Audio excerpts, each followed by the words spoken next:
ನಮಸ್ತೆ ಎಲ್ಲ ಪ್ರೀತಿಯ ವಿದ್ಯಾರ್ಥಿಗಳಿಗೆ.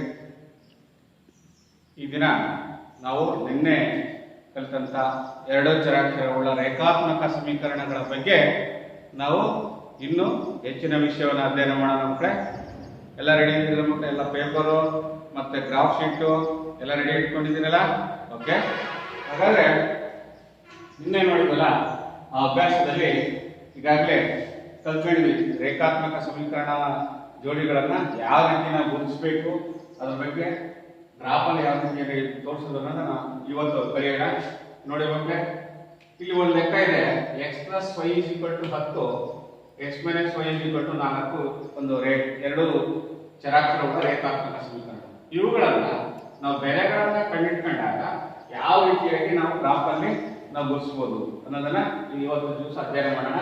ಇವತ್ತಿನ ಪಾಠ ಏನಂದ್ರೆ ಎರಡು ಚರಾಕ್ಷರಗಳ ರೇಖಾತ್ಮಕ ಸಮೀಕರಣಗಳಲ್ಲಿ ಸಮೀಕರಣವನ್ನ ರಚನೆ ಮಾಡೋದು ಹೇಗೆ ಮತ್ತು ನಕ್ಷಾ ವಿಧಾನದಿಂದ ಪರಿಹಾರ ಕ್ರಮವನ್ನ ಹೇಗೆ ಕಂಡುಹಿಡಿಯೋದನ್ನ ನೋಡೋಣ. ಮತ್ತೆ ಒಂದು ಸಮಸ್ಯೆಯಲ್ಲಿ ನಮಗೆ ಅಭ್ಯಾಸದಲ್ಲಿ 3.5 ಅಭ್ಯಾಸದಲ್ಲಿ ಒಂದು ಲೆಕ್ಕ ಇದೆ. ಏನಪ್ಪಾ ಅಂತಂದ್ರೆ ನೋಡಿದೀರಾ, ಬೇರೆ ಅಭ್ಯಾಸ 3.2 ಒಂದು ಲೆಕ್ಕ ಇದೆ. ಹೌದಾ? ಏನದು ಇದು ನೋಡಿ, ಏನ್ ಲೆಕ್ಕ ಇದೆಯಪ್ಪ? ಈ ಕೆಳಗೆ ನೀಡಿರುವ ಸಮಸ್ಯೆಗಳಿಗೆ ರೇಖಾತ್ಮಕ ಸಮೀಕರಣಗಳ ಜೋಡಿಗಳನ್ನು ರಚಿಸಿರಿ ಮತ್ತು ನಕ್ಷಾ ಕ್ರಮದಿಂದ ಅವುಗಳಿಗೆ ಪರಿಹಾರವನ್ನ ಕಂಡುಹಿಡಿಯಿರಿ ಅಂತಿದೆ. 10ನೇ ತರಗತಿಯ 10 ವಿದ್ಯಾರ್ಥಿಗಳು ಗಣಿತ ರಸಪ್ರಶ್ನೆಯಲ್ಲಿ ಭಾಗವಹಿಸಿದರು. ಹುಡುಗರಲ್ಲಿ ಭಾಗವಹಿಸಿದರು. ಹುಡುಗರ ಸಂಖ್ಯೆಗಿಂತ ಹುಡುಗಿಯರ ಸಂಖ್ಯೆಯು 4 ಹೆಚ್ಚಾಗಿದೆ. 4 ಹೆಚ್ಚಾಗಿದ್ದರೆ ರಸಪ್ರಶ್ನೆಯಲ್ಲಿ ಭಾಗವಹಿಸಿದ ಹುಡುಗರ ಮತ್ತು ಹುಡುಗಿಯರ ಸಂಖ್ಯೆಯನ್ನು ಕಂಡಿದೆ. ಈಗ ನೋಡಿ, ಈ ಹೇಳಿಕೆಯನ್ನ ನಾವು ನೋಡಿದ ಮೇಲೆ ಈ ಪ್ರಶ್ನೆ ಹೇಳಿಕೆಯನ್ನ ಒಂದು ರೇಖಾತ್ಮಕ ಸಮೀಕರಣ ಬರ್ಕೋಣ. ಭಾಗವಹಿಸಿದ ವಿದ್ಯಾರ್ಥಿಗಳ ಸಂಖ್ಯೆ ಎಷ್ಟು? ಒಟ್ಟು 10 ಜನ ವಿದ್ಯಾರ್ಥಿಗಳು ರಸಪ್ರಶ್ನೆ ಕಾರ್ಯಕ್ರಮದಲ್ಲಿ ಭಾಗವಹಿಸಿದ್ದಾರೆ. ಅದರಲ್ಲಿ ಹುಡುಗರು ಮತ್ತು ಹುಡುಗಿಯರು ಎಲ್ಲ ಇಬ್ಬರು ಸೇರಿ, ಅಂದ್ರೆ ನಾನು ಹುಡುಗಿಯರ ಸಂಖ್ಯೆ ವೈ ಆಗಿದೆ ಅಂತ ಹೇಳ್ತಿದ್ದೀನಿ, ಹುಡುಗರ ಸಂಖ್ಯೆ ಎಕ್ಸ್ ಆಗಿದೆ ಇಟ್ಕೊಂಡಿದ್ದೀನಿ. ಅವೆರಡು ವಿದ್ಯಾರ್ಥಿಗಳ ಸಂಖ್ಯೆ ನೋಡಿ ಕೂಡಿದ್ರೆ 10 ಅಂತ x plus y equal to 10. ತರಗತಿಯ ಒಟ್ಟು ವಿದ್ಯಾರ್ಥಿಗಳು ಎಷ್ಟು ಭಾಗವಹಿಸಿದ್ದು ಎಷ್ಟು? ಅದರಲ್ಲಿ ಹುಡುಗಿಯರು ಎಷ್ಟು ಹುಡುಗರು ಎಷ್ಟು ಅನ್ನೋದನ್ನ ಗೊತ್ತಿಲ್ಲ ನಮಗೆ. ಅದು ಕಂಡುಹಿಡಿಬೇಕಾದ್ರೆ ಏನ್ ಮಾಡಬೇಕು? ಅವ್ರು ಹೇಳಿದ್ದಾರೆ ಹುಡುಗಿಯರ ಸಂಖ್ಯೆ ಹುಡುಗರ ಸಂಖ್ಯೆಗಿಂತ 4 ಹೆಚ್ಚಾಗಿದೆ. ಹುಡುಗಿಯರ ಸಂಖ್ಯೆ ಹುಡುಗರ ಸಂಖ್ಯೆಗಿಂತ 4 ಹೆಚ್ಚಾಗಿದೆ ಅಂದ್ರೇನ y is greater than x ಅಲ್ವಾ? ಹುಡುಗಿಯರ ಸಂಖ್ಯೆ y ಅಂತ ಇಟ್ಕೊಂಡಾಗ ಹುಡುಗಿಯರ ಸಂಖ್ಯೆ y ಅಂತ ಇಟ್ಕೊಂಡಿದ್ದೀನಿ, ಹುಡುಗರ ಸಂಖ್ಯೆ x ಅಂತ ಇಟ್ಕೊಂಡಿದ್ದೀನಿ. ಅವಾಗ x minus y is equal to ಏನಾಗುತ್ತೆ? ಅವಾಗ ನಾವು ಅದು ಬರುತ್ತೆ 4 ಅಂತ ಬರ್ತೀವಿ. ಹೌದಾ? ಪ್ರೀತಿ ವಿದ್ಯಾರ್ಥಿಗಳಿಗೆ ಅರ್ಥ ಆಗ್ತಿಲ್ಲ ಮತ್ತೆ? ಹುಡುಗಿಯರ ಸಂಖ್ಯೆ y ಆಗಿದೆ, ಹುಡುಗರ ಸಂಖ್ಯೆ x ಆಗಿದೆ ಅಂತ ಇಟ್ಕೊಂಡಾಗ ನಾವು ಮಾಡ್ಬೋದು. ನೋಡಿ ಬೇಕಾದ್ರೆ ಪ್ರಶ್ನೆಯನ್ನು ನೋಡಿ, ಅಭ್ಯಾಸ 3.2 ಸರಿಯಾಗಿ ಓದ್ಕೊಳ್ಳಿ ಮಕ್ಕಳೇ. ಸರಿಯಾಗಿ ಪ್ರಶ್ನೆಯನ್ನು ಮೊದಲು ಓದ್ಕೊಂಡ ನಂತರ ನಾವು ಸಮಸ್ಯೆಯನ್ನ ವಾಕ್ಯ ರೂಪದಲ್ಲಿ ರಚನೆ ಮಾಡೋದನ್ನ ನಾವು ಮಾಡ್ಬೋದು. ಹೌದಾ? ಹಾಗೆ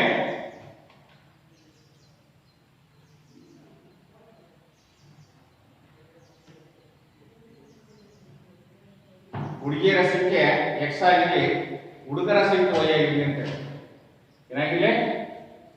ಹುಡುಗಿಯರ ಸಂಖ್ಯೆ x ಆಗಿರಲಿ, ಹುಡುಗರ ಸಂಖ್ಯೆ y ಆಗಿದೆ ಅಂತ ಹೇಳ್ಕೊಂಡ ಉಲ್ಟಾ ವಿರುದ್ಧವಾಗಿ. ಯಾಕೆ ಅಂತಂದ್ರೆ ಹುಡುಗಿಯರ ಸಂಖ್ಯೆಯು ಹುಡುಗರ ಸಂಖ್ಯೆಗಿಂತ 4 ಇನ್ನು ಹೆಚ್ಚಿಗೆ ಆಗ್ತದೆ.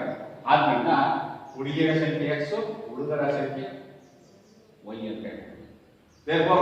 ಎರಡು ವಿದ್ಯಾರ್ಥಿಗಳು ಸೇರಿ 10 ರೇಖಾತ್ಮಕ ಸಮೀಕರಣ ಬರ್ತದೆ. ನಂತರ ನೋಡಿ, ಹುಡುಗಿಯರ ಸಂಖ್ಯೆ ಹುಡುಗರ ಸಂಖ್ಯೆಗಿಂತ ಹೆಚ್ಚಾಗಿದೆ. ಎಷ್ಟು ಹೆಚ್ಚಾಗಿದೆ? x is greater than y. ಅದು ಬರ್ಕೊಂಡಾಗ ನೋಡ್ಕೋಬೇಕು. ನೋಡಿ ಮಕ್ಕಳೇ, ನನ್ನ x ಅನ್ನೋದು ಹುಡುಗಿಯರ ಸಂಖ್ಯೆ ಅಂತ ಹೇಳಿ, ಹೌದಾ? ನೀವು ಅದನ್ನು ಬರ್ಕೋಬೇಕು. x ಅನ್ನೋದು ಹುಡುಗಿಯರ ಸಂಖ್ಯೆ ಆಗಿದೆ, y ಅನ್ನೋದು ಹುಡುಗರ ಸಂಖ್ಯೆ ಹುಡುಗರ ಸಂಖ್ಯೆ ಆಗಿರಲಿ ಅಂತ ಇಟ್ಕೊಂಡು ಆಗಿರಲಿ. ನಮಗೆ ಗೊತ್ತಿದೆ ಪ್ರತಿ ವಿದ್ಯಾರ್ಥಿಗಳೇ x plus y equal to 10 ಅಂದ್ರೆ ಎರಡು ವಿದ್ಯಾರ್ಥಿಗಳು ಸೇರಿ 10 ಜನ ವಿದ್ಯಾರ್ಥಿಗಳು. ಹುಡುಗಿಯರ ಸಂಖ್ಯೆ ಹುಡುಗರ ಸಂಖ್ಯೆಗಿಂತ ಹೆಚ್ಚಾಗಿದೆ. ಇದನ್ನ ಏನ್ ಮಾಡಬಹುದು? ಇದನ್ನ ನಾನು x is greater than y implies x is greater than y implies ಅಂದ್ರೆ x minus y equal to 4 ಅಂತ ನಾವು ರೇಖಾತ್ಮಕ ಸಮೀಕರಣವನ್ನು ಬರ್ಕೋಬಹುದು. ಈಗ ಅರ್ಥ ಆಯ್ತಾ ನಿಮಗೆ? ಆಗ ನಾವು ನೋಡಿ ಈಗ ನಾವು ಬರ್ಬೇಕು. ಹೌದಾ? ನೋಡಿ ಈ ಸಮಸ್ಯೆನ ಈಗ ಬರ್ತಾ ಹೋಗ್ತೀವಿ. ಹೌದಾ? x ಅಂದ್ರೆ ಹುಡುಗಿಯರ ಸಂಖ್ಯೆ. ಏನದು? x ಅಂದ್ರೆ ಹುಡುಗಿಯರ ಸಂಖ್ಯೆ. ಹುಡುಗಿಯರ ಸಂಖ್ಯೆ x ಆಗಿದೆ. ಹುಡುಗರ ಸಂಖ್ಯೆ ಏನಾಗಿದೆ? y ಆಗಿದೆ. ಹೌದಾ? ಈಗ ನೋಡಿ ಸಮೀಕರಣ ಬರ್ಕೊಂಡು ಈ ಸಮೀಕರಣ ಬರ್ಕೊಂಡಾದ್ಮೇಲೆ ಅದು ಎಷ್ಟು ವಿದ್ಯಾರ್ಥಿಗಳು ಬಾಲಕರೆಷ್ಟು ಬಾಲಕಿಯರೆಷ್ಟು ಅಂತ ನಾವು ಕಂಡುಹಿಡಿಯಬೇಕು. ಅಲ್ಲಿ ಈ ಸಮೀಕರಣ ರಚನೆ ಮಾಡೋದು ಒಂದು ವಿಧಾನ ನಿಮ್ಗೆ ಗೊತ್ತಾಯ್ತು. ಪ್ರಶ್ನೆ ಹೇಳಿಕೆಯನ್ನ ಮಾಡ್ಕೊಂಡು ಈ ರೇಖಾತ್ಮಕ ಸಮೀಕರಣಗಳನ್ನು ನೀವು ಈಗಾಗಲೇ ಕಲಿತಿದ್ರಾ? ಹೇಗೆ ನಾವು ಇದನ್ನ ಗ್ರಾಫ್ ನಕ್ಷೆಯಲ್ಲಿ ತೋರಿಸ್ಬೋದು? ಏನ್ ಮಾಡ್ತೀರಾ? ಒಂದು ಸಮೀಕರಣ ಬರ್ಕೊಂಡು ಸಮೀಕರಣ ಏನಿದೆ ಮತ್ತೆ x + y = 10 ನಿಮಗೆಲ್ಲ ಗೊತ್ತಿದೆ. ಇದಕ್ಕೆ x ಗೆ ಬೆಲೆಯನ್ನು ಕೊಡ್ತಾ ಹೋದ್ರೆ y ಬೆಲೆ ಹೇಗೆ ಬೇರೆ ಬೇರೆ ಹೇಗೆ ಅನುಕ್ರಮವಾಗಿ ಬರೆಯುತ್ತೆ. x 0 ಕೊಡ್ತೀವಿ ಓಕೆ 0 + y = 10. ಹೌದಾ? ಹಾಗಾದ್ರೆ y ಬೆಲೆ ಎಷ್ಟಾಗುತ್ತೆ ಮಕ್ಕಳೇ? y = 10 ಆಗುತ್ತೆ. ಅಲ್ವಾ? 1 ಕೊಡ್ತೀವಿ ಮಕ್ಕಳೇ, ಅವಾಗ y ಬೆಲೆ ಎಷ್ಟಾಗುತ್ತೆ ಮಕ್ಕಳೇ? ಈ x ಗೆ 1 ಕೊಟ್ರೆ ಈ ಕಡೆ 1 ಅಂದ್ರೆ ಏನಾಗುತ್ತೆ? -1 ಆಗುತ್ತೆ.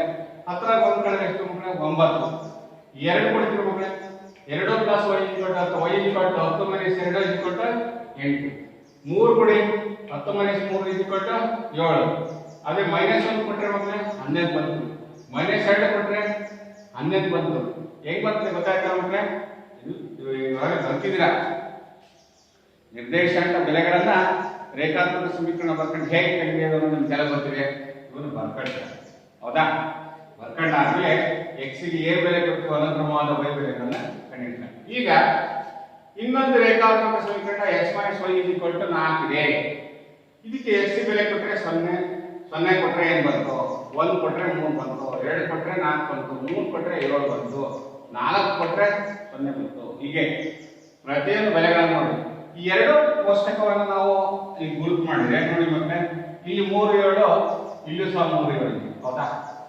ಹೀಗಿದ್ದಾಗ ಅವಾಗ ನೀವು ನಿರ್ದೇಶಾಂಕ ಕಂಡಿದ ಮೇಲೆ x ಬೆಲೆ 3 ಸರ್ y ಬೆಲೆ 7. x ಅನ್ನೋದು ಏನದು? x ಅನ್ನೋದು ಏನು? ಹುಡುಗರ ಸಂಖ್ಯೆ ಅಲ್ವಾ? x ಅನ್ನೋದು ಏನು? ಹುಡುಗರ ಸಂಖ್ಯೆ. ಹಾಗಾದ್ರೆ ಹುಡುಗಿಯರ ಸಂಖ್ಯೆ ಎಷ್ಟು? ಹುಡುಗಿಯರ ಸಂಖ್ಯೆ ಎಷ್ಟಾಗುತ್ತೆ?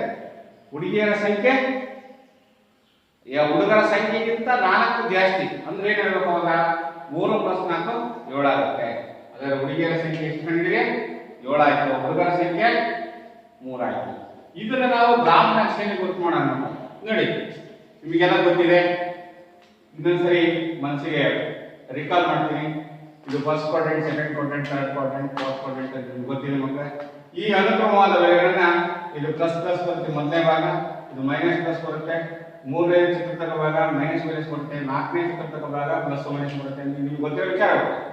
ಹಾಗಾದ್ರೆ ಈ ರೇಖಾತ್ಮಕ ಸಮೀಕರಣಕ್ಕೆ ಕೊಟ್ಟಿರ್ತಕ್ಕಂಥ ನಿರ್ದೇಶಾಂಕ ಬಿಂದುಗಳನ್ನು ನಾವು ಈಗ ಗುರುತು ಮಾಡ್ತಾ ಹೋಗೋಣ ಮಕ್ಕಳೇ. 0 10 ಇಲ್ಲೇ ಬಂದಿದೆ. 0 ಅಲ್ಲ, ನೆಕ್ಸ್ಟ್ 1ಕ್ಕೆ 9, ಆಮೇಲೆ ನೆಕ್ಸ್ಟ್ 2 ಕೊಟ್ರೆ 8 ಬಂತು. ಈ ತರ ಗುರುತು ಮಾಡ್ತೀವಿ ಮಕ್ಕಳು. ಆಮೇಲೆ 3 ಕೊಟ್ರೆ 7 ಬಂತು. ಅದೇ ತರ ಗುರುತು ಮಾಡಿ ಮಕ್ಕಳು. ಹೀಗೆ -1 ಕೊಟ್ರೆ 11 ಬಂತು. -1 ಕೊಟ್ರೆ -1 ಅಂದ್ರೆ ಈಗ ಬರುತ್ತೆ. 11 ಅಂದ್ರೆ ಏನು ಬರುತ್ತೆ ಮಕ್ಕಳೇ? ಪ್ಲಸ್ ಅಂದ್ರೆ ಮೇಲೆ ಬರುತ್ತೆ ಮಕ್ಕಳು, ಇಲ್ಲೆಲ್ಲ ಬರುತ್ತೆ. ಹೌದಾ? ಹೀಗೆ ಗುರುತು ಮಾಡ್ತಾ ಹೋಗ್ತಾರೆ. ಹಾಗೆ ಎರಡನೇ ಸಮೀಕರಣ ನೋಡಿ. 0 ಕೊಟ್ರೆ 4, 0 x 0 ಕೊಟ್ರೆ y ಬೆಲೆ 4 ಇಲ್ಲಿ ಬಂತು. 1 2 3 4 ಪ್ರತಿ ವಿದ್ಯಾರ್ಥಿಗಳಿಗೆ 4 ಬಂತು. ಹೌದು, ಇದನ್ನೇ ಗುರುತು ಮಾಡ್ತೀರಾ. ಹೌದಾ? 0 ಕೊಟ್ರೆ 4 ಈಗ ಬಂತಾ? ನೆಕ್ಸ್ಟ್ ಪ್ರತಿ ವಿದ್ಯಾರ್ಥಿಗಳಿಗೆ 1 ಕೊಟ್ರೆ 3, 1 ಕೊಟ್ರೆ x 1 ಕೊಟ್ರೆ 3, 1 2 3 ಇಲ್ಲಿ ಬರುತ್ತೆ. ನೆಕ್ಸ್ಟ್ 2 ಕೊಟ್ರೆ ಎಷ್ಟು ಬಂತು? 4, 1 2 3 4. ನೆಕ್ಸ್ಟ್ 3 ಕೊಡ್ತೀರಿ, 3 ಕೊಟ್ರೆ ಎಷ್ಟು ಬರುತ್ತೆ ನೋಡಿ. 1 x 1 2 3, y ಬೆಲೆ ಎಷ್ಟು ಬಂತು ನೋಡಿ? 7ಕ್ಕೆ ಎಷ್ಟು ಬಂತು. ಈ ರೀತಿಯಾಗಿ ಗುರುತು ಮಾಡ್ತಾರೆ. 4 ಕೊಡ್ತೀರಿ, 4 ಕೊಟ್ಟಾಗ 0 ಬರುತ್ತೆ ಮಕ್ಕಳೇ. 0 ಅಂದ್ರೆ ಇಲ್ಲಿ x ಬೆಲೆ y ಬೆಲೆ ಇಲ್ಲೇ 0 ಬರುತ್ತೆ. ಹೌದಾ? ಈ ಬಿಂದು ಇದು ಬಂತು. ಹೀಗೆ ನಾವು ಗುರುತು ಮಾಡಿದಾಗ ಅವೆರಡು ರೇಖೆಗಳನ್ನ ನೋಡಿ ಮೊದಲನೇ ಸಮೀಕರಣದ ರೇಖಾ ನಕ್ಷೆ ಹೀಗೆ ಬರುತ್ತೆ, ಎರಡನೇ ರೇಖಾತ್ಮಕ ಸಮೀಕರಣ ನಕ್ಷೆ ಈ ತರ ಬರುತ್ತೆ. ಈ ಎರಡು ರೇಖಾತ್ಮಕ ಸಮೀಕರಣಗಳು ಒಂದು ನಿರ್ದಿಷ್ಟವಾದ ಬಿಂದುವಿನಲ್ಲಿ ಸಂಧಿಸುತ್ತವೆ. ಇದನ್ನೇ ಯಾವ ಪಾಯಿಂಟ್ ಅಲ್ಲಿ ಸಂಧಿಸಿದ ಸರ್ 3 ಮತ್ತು 7ರಲ್ಲಿ ಸಂಧಿಸಿದೆ ನೋಡಿ, ಕಾಣ್ತಾ ಇದೆ ವಿದ್ಯಾರ್ಥಿಗಳೇ. ಹಾಗಾದ್ರೆ ನಾವೇನ್ ಬರ್ತೀವಾಗ ನಾವೇನ್ ಇಟ್ಕೊಂಡಿದ್ವಿ, x ಬೆಲೆ 3 y ಬೆಲೆ 7. ಅಂದ್ರೆ ಇದೇನಾಗಿದೆ ಮಕ್ಕಳೇ, ಇದು ಹುಡುಗಿಯರ ಸಂಖ್ಯೆ ಎಷ್ಟು? ಹುಡುಗಿಯರ ಸಂಖ್ಯೆ 7, ಹುಡುಗರ ಸಂಖ್ಯೆ 3. ಹುಡುಗರ ಸಂಖ್ಯೆ ಎಷ್ಟಾಗಿದೆ ಮಕ್ಕಳೇ? 3 ಅಂತ ಕರೆಸಿಕೊಂಡಿದ್ದೀವಿ. ಅಲ್ಪಟ್ಟೆ ಈ ಪ್ರಶ್ನೆ ಹೇಗೆ ಕೊಟ್ಟಾರೆ, ಹುಡುಗಿಯರ ಸಂಖ್ಯೆ ಹುಡುಗರ ಸಂಖ್ಯೆಗಿಂತ 4 ಹೆಚ್ಚಾಗಿದೆ. ಹಾಗಾದ್ರೆ ಒಟ್ಟು ವಿದ್ಯಾರ್ಥಿಗಳಲ್ಲಿ 7 ವಿದ್ಯಾರ್ಥಿನಿಯರು ಸೇರ್ಕೊಂಡಿದ್ದಾರೆ ರಸಪ್ರಶ್ನೆ ಕಾರ್ಯಕ್ರಮದಲ್ಲಿ. ಮತ್ತೆ ಹುಡುಗರು ಮಾತ್ರ ಎಷ್ಟು ಸೇರ್ಕೊಂಡಿದ್ದಾರೆ? ಮೂರೇ ವಿದ್ಯಾರ್ಥಿ ಬಾಲಕರು ಮಾತ್ರ ಸೇರ್ಕೊಂಡಿಲ್ಲ ಅಂತ ತಿಳ್ಕೊಬೇಕು. ಈ ರೀತಿಯಾಗಿ ಗುರ್ತು ಮಾಡೋದನ್ನ ತಿಳ್ಕೊಳ್ಳಿ. ಇಲ್ಲಿ ವಿದ್ಯಾರ್ಥಿಗಳೇ, ಇಲ್ಲಿ ಸ್ಕೇಲ್ ಅನ್ನು ಬರೆಯೋದನ್ನು ಮಾಡಿರ್ಬಾರ್ದು. ಅಳತೆಯ ಪ್ರಮಾಣ ಅಂತ ಹೇಳ್ತಾರೆ ಸರ್. ಯಾವುದೇ ಗುಣಾತ್ಮಕ ನಕ್ಷೆಯನ್ನು ಬಿಡಿಸಿದಾಗ ನಾವು ಸ್ಕೇಲ್ ಬರೀಬೇಕು. ಎಕ್ಸ್ ಅಕ್ಷಕ್ಕೆ ನೋಡಿ 1 ಸೆಂಟಿಮೀಟರ್ ಒಂದು ಮಾನ ತಗೊಂಡಿದ್ದೀವಿ, ಇದು ಬರೀಬೇಕು. ಎಕ್ಸ್ ಆಕ್ಸಿಸ್ 1 ಸೆಂಟಿಮೀಟರ್ = 1 ಮಾನ. ವೈ ಆಕ್ಸಿಸ್ 1 ಸೆಂಟಿಮೀಟರ್ = 1 ಮಾನ. ಇದನ್ನ ನೀವು ಬರೀಬೇಕು, ಹೌದಾ? ಹೀಗೆ ಪ್ರತಿ ವಿದ್ಯಾರ್ಥಿಗಳೇ ಈ ರೀತಿಯಾಗಿ ನಾವು ಮಾಡಬೇಕು, ಹೌದಾ? ಇನ್ನೊಂದು ಪ್ರಶ್ನೆ ಇದೆ ವಿದ್ಯಾರ್ಥಿಗಳೇ, ಏನಪ್ಪಾ ಅಂತಂದ್ರೆ ನೋಡಿ, ಒಂದು ಲೆಕ್ಕ ಇದೆ. ಏನ್ ಕೊಟ್ಟಿದ್ದಾರಪ್ಪ ಅಂತಂದ್ರೆ ಎರಡನೇ ಲೆಕ್ಕ. ಇದು ಅರ್ಥ ಆಯ್ತು ಅಂತ ತಿಳ್ಕೊಂಡಿದ್ದೀನಿ. ನೆಕ್ಸ್ಟ್ ಎರಡನೇ ಪ್ರಶ್ನೆ ಏನಾಯ್ತಪ್ಪ ಅಂದ್ರೆ, 5 ಪೆನ್ಸಿಲ್ ಮತ್ತು 7 ಪೆನ್ನುಗಳ ಒಟ್ಟು ಬೆಲೆ ರೂ. 50. ಹಾಗೆಯೇ 7 ಪೆನ್ಸಿಲ್ 5 ಪೆನ್ನುಗಳ ಒಟ್ಟು ಬೆಲೆ ರೂ. 46. ಆದರೆ ಪ್ರತಿಯೊಂದು ಪೆನ್ಸಿಲಿನ ಹಾಗೂ ಪೆನ್ನಿನ ಬೆಲೆಗಳನ್ನು ಕಂಡುಹಿಡಿಯಿರಿ. ವಿದ್ಯಾರ್ಥಿಗಳು ಯಾರಾದ್ರೆ ಇದೇನು ಅನ್ನಿಸ್ತದೆ ಮಕ್ಕಳೇ, ಇದು ಸಹ ರೇಖಾತ್ಮಕ ಸಮೀಕರಣ ನಾವು ಬರ್ಕೋಬಹುದು ಮಕ್ಕಳೇ. ಪೆನ್ನಿನ ಬೆಲೆ, ಪೆನ್ನುಗಳನ್ನ ಎಕ್ಸ್ ಅಂತ ಇಟ್ಕೊಳ್ಳೋಣ ನೋಡಿ, ಪೆನ್ಸಿಲ್ಗಳನ್ನ ಎಕ್ಸ್ ಅಂತ ಇಟ್ಕೊಳ್ಳಿ, ಪೆನ್ನುಗಳನ್ನ ವೈ ಅಂತ ಇಟ್ಕೊಳ್ಳೋಣ, ಹೌದಾ? ಪೆನ್ಸಿಲ್ ಇದೆಯಲ್ಲ ಅದನ್ನ ಎಕ್ಸ್ ಅಂತ ಕೊಟ್ಕೊಳ್ಳಿ, ಪೆನ್ ಅನ್ನೋದ ವೈ ಆಗಿರಲಿ. ಪೆನ್ಸಿಲಿನ ಬೆಲೆ ಎಕ್ಸ್, ಪೆನ್ಸಿಲಿನ ಸಂಖ್ಯೆ ಎಕ್ಸ್ ಆಗಿರಲಿ, ಪೆನ್ನಿನ ಸಂಖ್ಯೆ ವೈ ಆಗಿರಲಿ. ಆದಾಗ ನಾವು ಅದರ ಸಮೀಕರಣವನ್ನ ಯಾವ ರೀತಿ ಬರ್ಬೋದು ಮಕ್ಕಳೇ, 5x + 7y ಅದನ್ನ ಸಮೀಕರಣ 5x + 7y = 50. ಅಂದ್ರೆ ಏನು, 5 ಪೆನ್ಸಿಲ್ ಮತ್ತು 7 ಪೆನ್ನುಗಳ ಬೆಲೆ 50 ಬಾಟ್ಸ್. ಕಾಣ್ತಾ ಇದೆ ಮಕ್ಕಳೇ? ಅದೇ ರೀತಿ ಇನ್ನೊಂದು ಏನ್ ಕೊಟ್ಟಿದ್ದಾರೆ, 7 ಪೆನ್ಸಿಲ್ ಮತ್ತು 5 ಪೆನ್ನಿನ ಬೆಲೆ ಎಷ್ಟು? 46. ನೋಡಿ, ಈ ರೀತಿಯಾಗಿ ನಾವು ಮಾಡುವುದಲ್ಲ ಮಕ್ಕಳೇ. ಎರಡು ಸಮೀಕರಣ ನೋಡಿ, 5 ಪೆನ್ಸಿಲ್ 7 ಪೆನ್ನಿನ ಬೆಲೆ 50 ರೂಪಾಯಿ, ಮತ್ತೆ 7 ಪೆನ್ಸಿಲ್ ಮತ್ತು 5 ಪೆನ್ನುಗಳ ಬೆಲೆ 46 ರೂಪಾಯಿ ಆಗಿದೆ.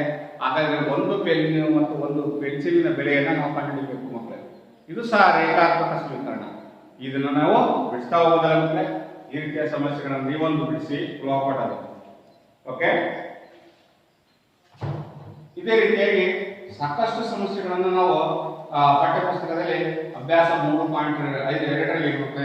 ಸಾಕಷ್ಟು ಸಮಸ್ಯೆಗಳಿವೆ, ಅವನ್ನ ಬಿಡಿಸ್ತಾ ಹೋಗೋಣ.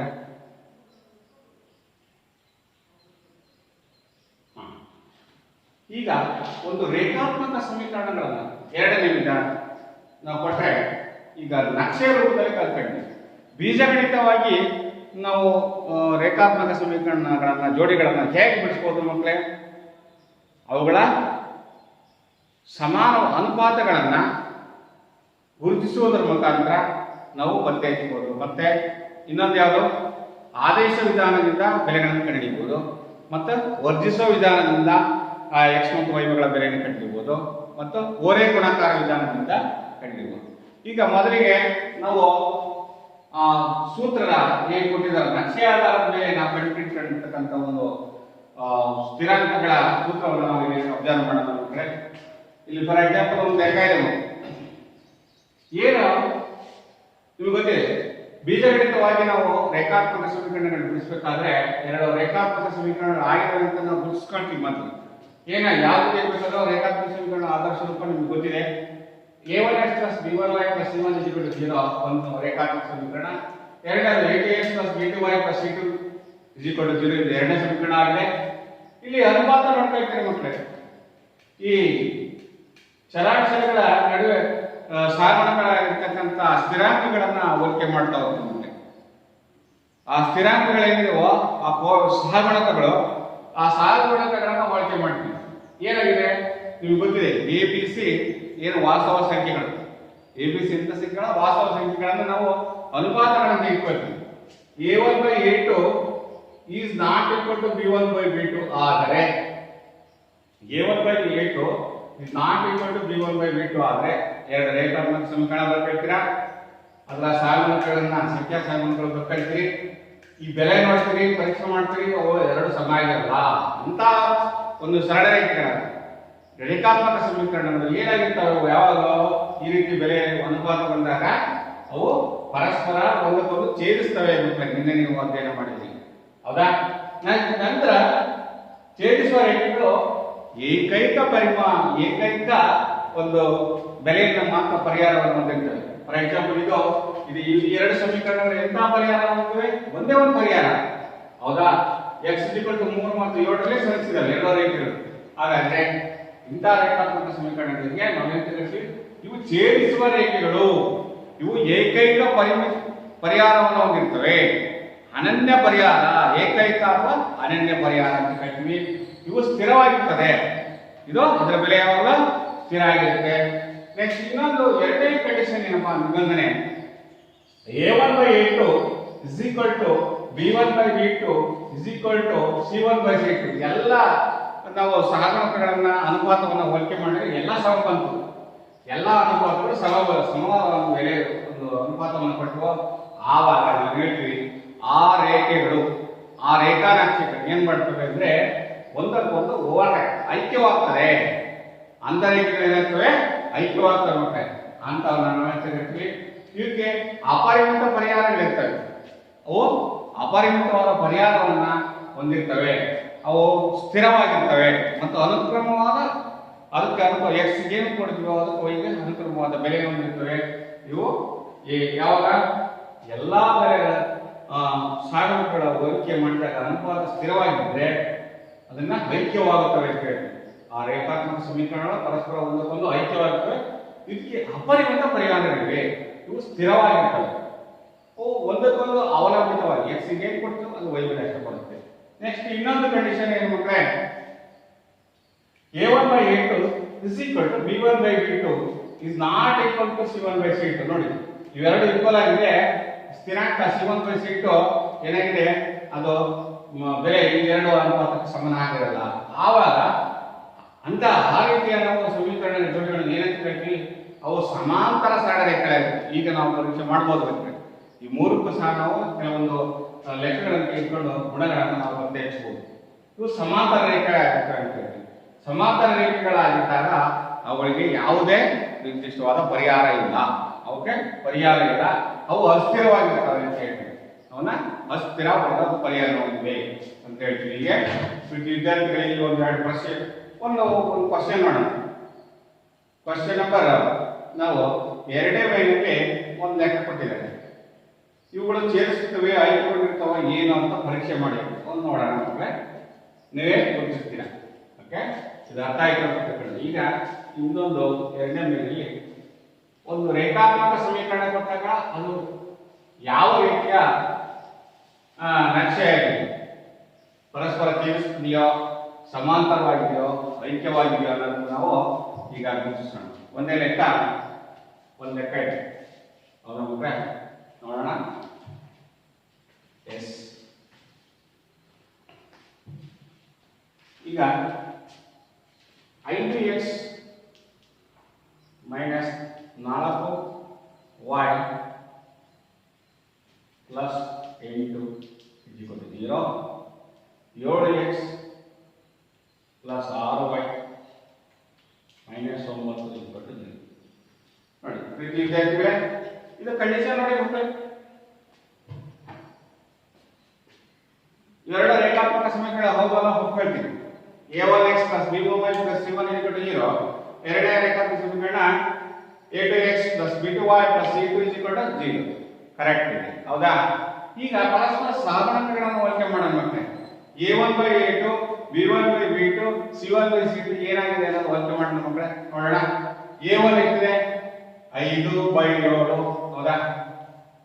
ಆಮೇಲೆ c1 by a1 by a2 ಆಯ್ತು. b1 by b2 minus 4 by 6 ಹೌದಾ? ನೆಕ್ಸ್ಟ್ c1 by c2 ಅಂದ್ರೆ ಎಷ್ಟು? 8 by 9 ಹೌದಾ? ಸಮಾನಗಿದೆ ನೋಡಿ. a1 by a2 ಅಂತ ನೋಡಿ ಇಲ್ಲಿ ಆಗತ್ತ ನೋಡಿ. 5 by 7 ಇದೆ, ಇಲ್ಲಿ -4 by 6 ಇದೆ, 8 by 9 ಇದೆ. ಇದು ಯಾವುದು ನಾಟ್ ಈಕ್ವಲ್ ಹೌದಾ?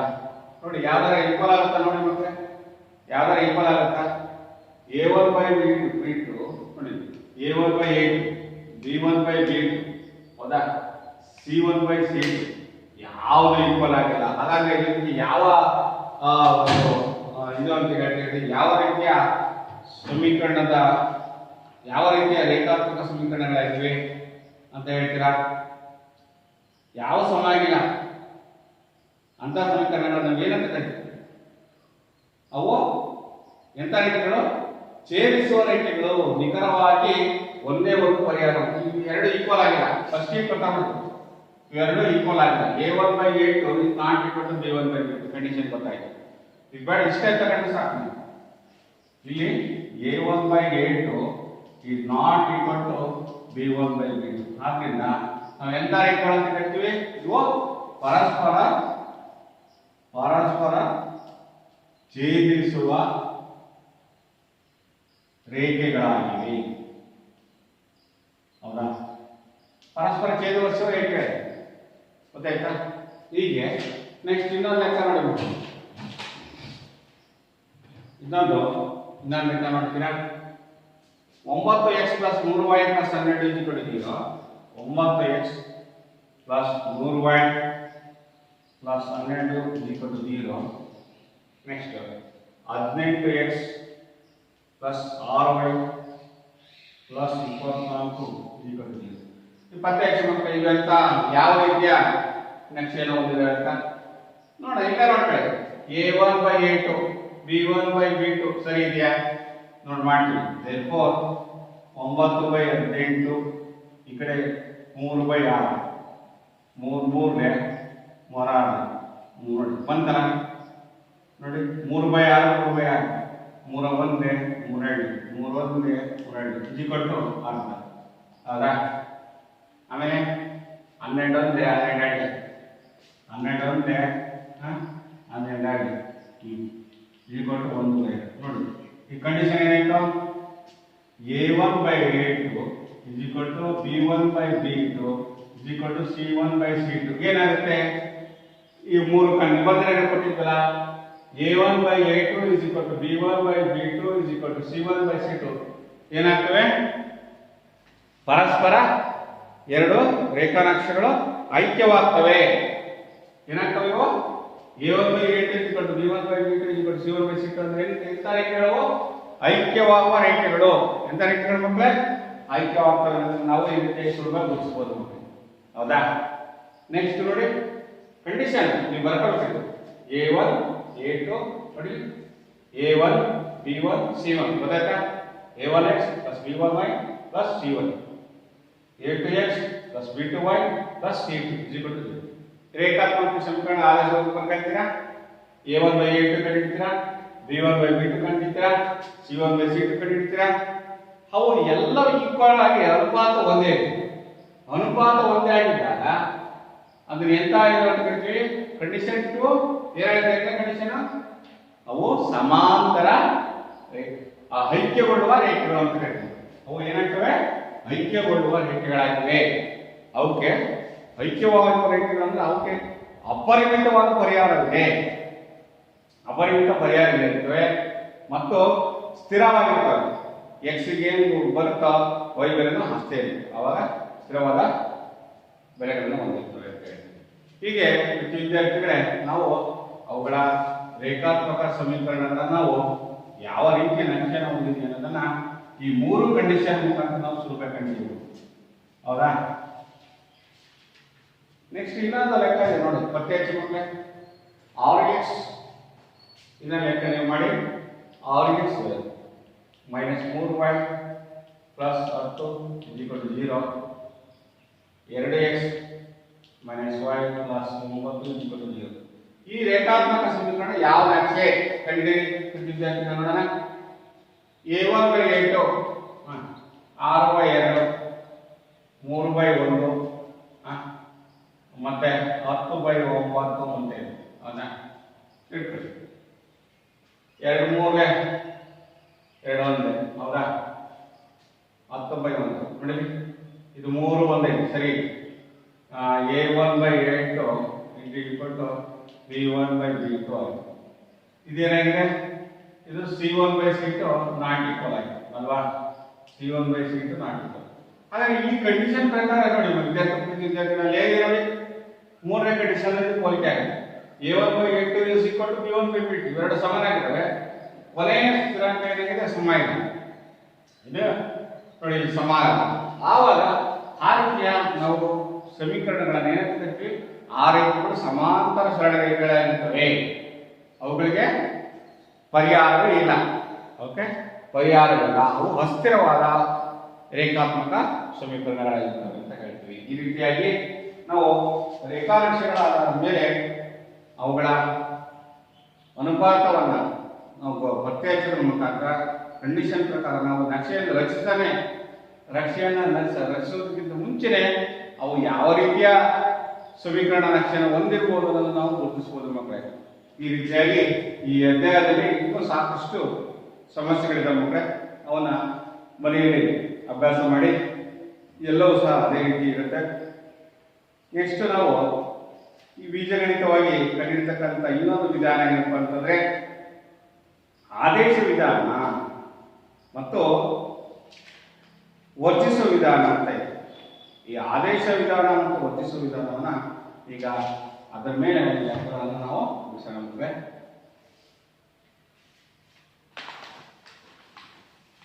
ಆದೇಶ ವಿಧಾನ ಮತ್ತು ವರ್ಜಿಸುವ ವಿಧಾನ ಏನು? ಪ್ರೀತಿ ವಿದ್ಯಾರ್ಥಿಗಳೇ, ಈಗ ನೀವು ಕಲಿತಂತ ಸಮಸ್ಯೆಗಳನ್ನ ಅಭ್ಯಾಸ 3.2ರಲ್ಲಿ ಸಾಕಷ್ಟು ಸಮಸ್ಯೆಗಳು ಇರ್ತವೆ. ಅವುಗಳೆಲ್ಲವನ್ನು ಸಹ ನೀವು ಮಾಡ್ತಾ ಹೋಗಿ ವಿದ್ಯಾರ್ಥಿಗಳಿಗೆ ಅರ್ಥ ಆಗುತ್ತೆ. ಈಗ ನಾವು ಬೀಜಗಣಿತೀಯ ಸಮೀಕರಣ ರಚಿಸುವ ವಿಧಾನದಲ್ಲಿ ಆದೇಶ ವಿಧಾನ ಮತ್ತು ವರ್ಜಿಸುವ ವಿಧಾನವನ್ನು ನಾವು ಕಂಡುಹಿಡಿಯಬೇಕು. ಈಗ ಒಂದನೇದಲ್ಲಿ ವರ್ಜಿಸುವ ವಿಧಾನ ಪ್ರತಿ ವಿದ್ಯಾರ್ಥಿಗಳಿಗೆ ಗೊತ್ತಿದೆ. ಮೊದಲು ವರ್ಜಿಸುವ ವಿಧಾನ ಕಲಿಯೋದು, ಆಮೇಲೆ ಅದನ್ನ ಆದೇಶ ವಿಧಾನವನ್ನು ನಾವು ಹೇಳ್ಕೊಡ್ತೀವಿ. ವರ್ಜಿಸುವ ವಿಧಾನದಿಂದ ಸಮೀಕರಣ ಬಿಡಿಸಬೇಕು. ಒಂದು ಲೆಕ್ಕ x + y = 5 ಮತ್ತು 2x - 3y = 4. ಇದನ್ನು ವರ್ಜಿಸುವ ವಿಧಾನದಿಂದ ಮಾಡಿರ್ತೇವೆ. ಹೇಗೆ ಮಾಡ್ತೀರಾ ಪ್ರತಿ ವಿದ್ಯಾರ್ಥಿಗಳೇ? ಹೇಗೆ ಮಾಡ್ಬೋದು? ಸಮೀಕರಣ 1 ಸಮೀಕರಣ 2 ನೋಡಿ. ವರ್ಜಿಸುವ ವಿಧಾನ ಈಗಾಗಲೇ 9ನೇ ಕ್ಲಾಸಲ್ಲಿ ಕಲ್ತಿದ್ದೀರ ಮಕ್ಕಳೇ. ವರ್ಜಿಸೋದು ಏನು ಮಕ್ಕಳೇ?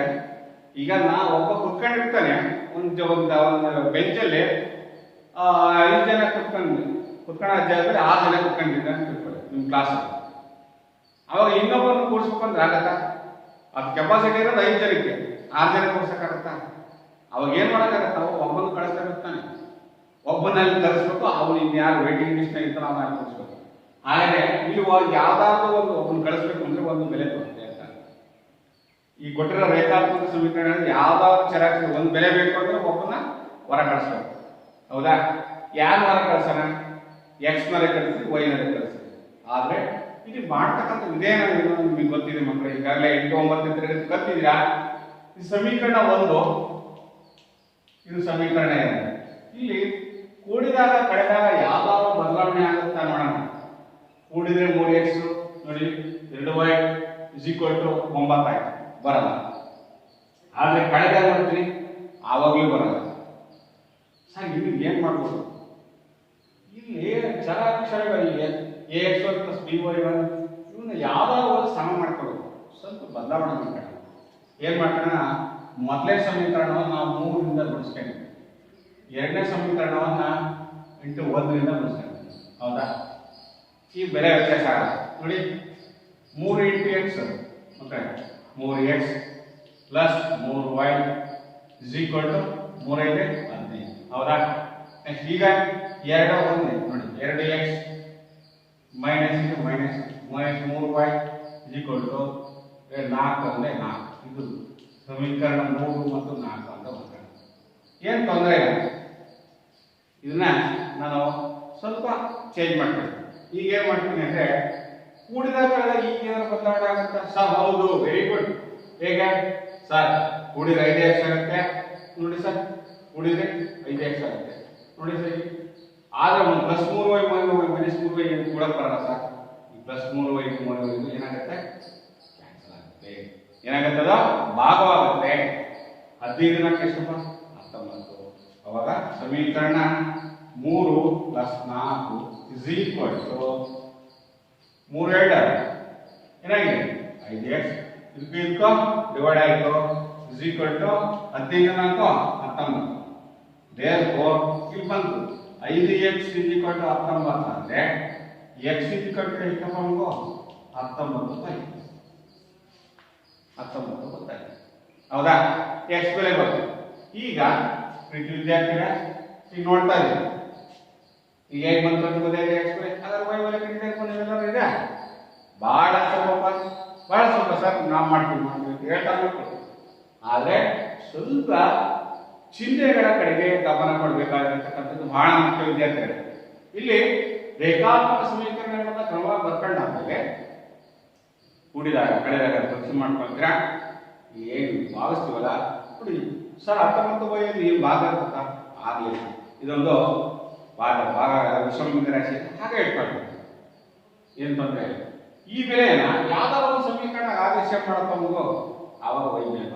therefore x is equal to 19/5 ಎಂದು ನಾನು ವಿದ್ಯಾರ್ಥಿಗೆ ಸಮೀಕರಣ 1ರಲ್ಲಿ ಆದೇಶಿಸಿದೆ. ಯಾವ್ದ್ರಲ್ಲಿ? ವಿದ್ಯಾರ್ಥಿಗಳೇ 1ರಲ್ಲಿ ಆದೇಶಿಸಿದೆ. ತಗೊಳ್ಳಿ ಸಮೀಕರಣ ಎಷ್ಟಪ್ಪ? x plus y is equal to y. x by x ಮಗು 19/5 plus y is equal to y. ನನಗೆ y ಬೆಲೆ ಬೇಕಪ್ಪ. therefore y is equal to 5 ಈ ಕಡೆ ಬಂದ್ರೆ minus 19/5. therefore y is equal to ಈಗ ನೋಡಿ ಕಂಡಿಡಿ ಹೇಗೆ ಕಂಡಿಡ್ತೀರಾ? 5 minus 19/5 ನೋಡಿ ಇದು ಎಂತ ಬಂದ ರಾಶಿ ಮಕ್ಕಳೇ? ಇಲ್ಲೊಂದು ವಿಷಮ ಭಿನ್ನ ರಾಶಿ ಇದು ಪೂರ್ಣಾಂಕ ಇದೆ. ಇಲ್ಲಿ ಬಿಡಿ ವಿದ್ಯಾರ್ಥಿಗಳು ಇದನ್ನ ಕಳೆದ ಅಂತ ಹೇಳಿದಾಗ ಹೇಗೆ ಕಳೆದು ಬರೋದು ಗೊತ್ತಿರಲ್ಲ ಮಕ್ಕಳೇ. 19 ಇಟ್ಕೊಂಡ್ರೆ 10 ಅಂತ ಇಟ್ಬಿಟ್ಟು ಕಳೆದ 5 ಬರೀತಾರೆ, ಅದು ಬರಲ್ಲ ಉತ್ತರ. ಇದು ಭಿನ್ನ ರಾಶಿ ಸಂಕಲನ ನಿಮ್ಗೆ ಗೊತ್ತಿರಿ. ಇಲ್ಲಿ ಏನಿಲ್ಲ ಅಂದ್ರೆ ಇಲ್ಲಿ ಒಂದಿದೆ ಅಂತ 5ಕ್ಕೆ 5 ಲಾಸ 1 5 5 ಭಾಗ 5 ಬಂತು 5 ಇಟ್ಟು 5 ಮಕ್ಕಳೇ 25 ಮೈನಸ್ ಹೌದಾ? ಈಗ ಏನ್ ಬಂತು 5 1 5 ಭಾಗ 1 19 19 25 19 ಎಷ್ಟಪ್ಪ ಮಗು 6 ಸರ್. Very good. ಈಗ 5 therefore ನಮಗೇನ್ ಬಂತು ಮಕ್ಕಳೇ? x ಬೆಲೆ 19 ಡಿವೈಡೆಡ್ ಬೈ 5, y ಬೆಲೆ 6/5. ಹೀಗೆ ರೀತಿ ವಿದ್ಯಾರ್ಥಿಗಳೇ ನೋಡಿ ಈ ರೀತಿಯಾಗಿ ನಾವು ಏನಂತ ಕರಿತೀವಿ? ವರ್ಜಿಸುವ ವಿಧಾನ. ಏನಂತ ಕರಿತೀವಿ? ವರ್ಜಿಸುವ ವಿಧಾನ. ಈಗಾಗಲೇ 8, 9 ತರಗತಿಗಳಿಗೆ ಸಮೀಕರಣಗಳನ್ನು ಬಿಡಿಸೋದನ್ನು ಕಲ್ತಿದ್ದೀರಾ ಮಕ್ಕಳೇ. ಮೊದಲು ನೇರವಾಗಿ ನಾವು ನೋಡ್ಕೋಬೇಕು. ಕೊಟ್ಟಿರೋ ರೇಖಾತ್ಮಕ ಸಮೀಕರಣಗಳು ಕೂಡಿದಾಗ ಕಳೆದಾಗ ಯಾವ್ದಾರ ಒಂದು x ಅಥವಾ y ಹೋಗುತ್ತೆ ಇಲ್ಲ ನೋಡ್ಕೋಬೇಕು. ಹೋಗಲ್ಲ ಚೇಂಜ್ ಮಾಡ್ಕೋಬೇಕು. ಏನ್ ಮಾಡ್ಬೇಕು? ಎರಡನೇ ಸಮೀಕರಣನ 1ನೇ ಸಮೀಕರಣನ ಆ ಸಹಗುಣಗಳಿಗೆ ವಿರುದ್ಧವಾಗಿ ಗುಣಿಸ್ಕೋಬೇಕು. ಅವನ್ನ ಈಕ್ವೇಟ್ ಮಾಡ್ಕೋಬೇಕು. ಈಕ್ವೇಟ್ ಮಾಡ್ಕೊಂಡ್ರೆ ಕೂಡಿದ ಕಳೆದು ಬರದೇ ಬಿಡುತ್ತೆ. ಕೂಡಿದಾಗರೆ ಹೋಗ್ಬೇಕು ಅಥವಾ ಕಳೆದಾಗ. ಆಮೇಲೆ ಇನ್ನೊಂದು ವ್ಯತ್ಯಾಸ ಏನಪ್ಪ ಅಂದ್ರೆ ಕೂಡಿದಾಗ ಏನು ಚಿಹ್ನೆ ಬದಲಾವಣೆ ಆಗಲ್ಲ. ಕಳೆದಾಗ ಏನಾಗುತ್ತೆ? ಇಲ್ಲಿ ಕಳೆಯೋದು ಚಿಹ್ನೆಗಳ ಬದಲಾವಣೆ ಆಗುತ್ತೆ ಅಂತ ನೆನ್ಪಿಟ್ಕೋಬೇಕು. ಎಚ್ಚರಿಕೆ ನೋಡ್ಕೊಳ್ಳಿ. ಇದೆಲ್ಲ ಕಲ್ತಿದ್ದೀರಾ? ಮತ್ತೊಂದ್ಸರಿ ನಾನು ರಿಪೀಟ್ ಆಗಿ ನಿಮಗೆ ಮನವರಿಕೆ ಅಂತ ಹೇಳಿ ಈ ರೀತಿಯಾಗಿ ನಾವು ವರ್ಜಿಸುವ ವಿಧಾನದಲ್ಲಿ ನಾವು ರೇಖಾತ್ಮಕ ಸಮೀಕರಣಗಳನ್ನು ಬಿಡಿಸ್ತೀವಿ. ಇನ್ನೊಂದ್ಸರಿ ರಿಪೀಟ್ ಮಾಡೋಣ ಮಕ್ಕಳೇ. ಏನ್ ಮಾಡಬೇಕು? ವರ್ಜಿಸುವ ವಿಧಾನ ಅಂದ್ರೆ ಫಸ್ಟ್ ಮಕ್ಕಳೇ ಕೊಟ್ಟಿರುವ ಸಮೀಕರಣಗಳನ್ನು ಸರಿಯಾಗಿ ಸ್ಪಷ್ಟ ವರ್ಗಗಳು. ಅದು a1x + b1y + c1 = 0. ಏನಾದ್ರೆ ಅಕಸ್ಮಾತ್ ಪ್ಲಸ್ ಏನಾದ್ರೆ ಈ ಕಡೆ ಕೊಟ್ಟಿರ್ತಾರ, ನಾವು ಈಕ್ವಲ್ಸ್ ಹಾಕಿ ಬಲಗಡೆಗೆ ಬರ್ಕೋಬೇಕು. ಈಗ ಅಕಸ್ಮಾತ್ ಈ ಕಡೆ ಬಂದ್ರೆ ಏನಾಗ್ತದೆ? ಏನಾಗುತ್ತೆ ಮರಿ ಈ ಕಡೆ ಬಂದ್ರೆ ಸರ್ ಅದೇನಾಗಲ್ಲ, ಅದೇ ಅಂತ ಹೇಳ್ಬಿಡಿ. ಈಕ್ವಲ್ಸ್ ಇಂದ ಎಡಭಾಗಕ್ಕೆ ಬಂದ್ರೆ ಏನಾಗುತ್ತೆ? ಪ್ಲಸ್ ಇರೋದು ಮೈನಸ್ ಆಗುತ್ತೆ, ಬಲಭಾಗಕ್ಕೆ ಬಂದ್ರೆ ಪ್ಲಸ್ ಇರೋದು ಮೈನಸ್ ಆಗುತ್ತೆ. ನೋಡಿ, ಸಮಪದ ಚಿಹ್ನೆಯಿಂದ ಎಡ ಮತ್ತು ಬಲಭಾಗಕ್ಕೆ ಹೋದಾಗ ಆಯಾ ಬೀಜ ಪದಗಳು ಮತ್ತು ಚಿಹ್ನೆಗಳ ಬದಲಾವಣೆ ಆಗುತ್ತೆ. ನಿಮಗೆ ಗೊತ್ತಿರೋ ವಿಚಾರ, ಅದನ್ನ ನೀವು ಇದು ನಿಯಮವನ್ನು ಪಾಲನೆ ಮಾಡಬೇಕು.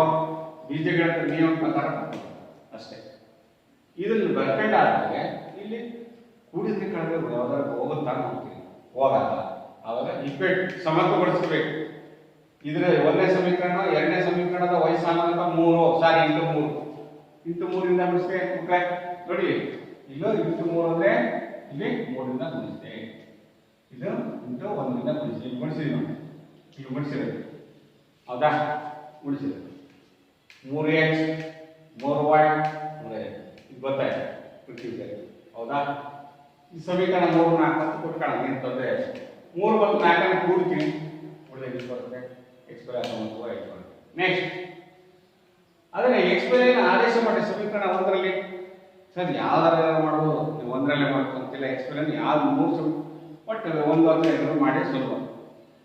ಇದು ದೊಡ್ಡ ಸಂಖ್ಯೆ ಆಗಿರುತ್ತೆ, ಇಲ್ಲಿ ಬಾಳ 1 2 ಮಾಡ್ಬೇಡಿ. ಆದೇಶ ಮಾಡಿದ್ವಿ, ಭಿನ್ನರಾಶಿ ವ್ಯವಕಲನ ಮಾಡಿದ್ವಿ, ಸುಲಭ ತಂದ್ವಿ. ನೆಕ್ಸ್ಟ್ ಹೋಗಿಲ್ಲ ಹಾಕ್ತಾರೆ. ಓಕೆ, ಆನ್ಸರ್ ಸರಿ ಇದೆಯಲ್ಲ ಮಕ್ಕಳೇ?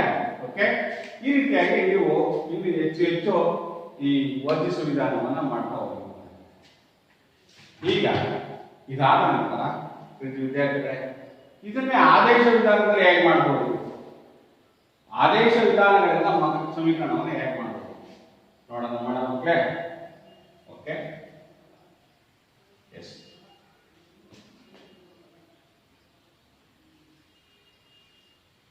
ಈಗ ಆದೇಶ ವಿಧಾನ ಅಂದ್ರೆ ಏನು ಅದನ್ನ ನೋಡೋಣ.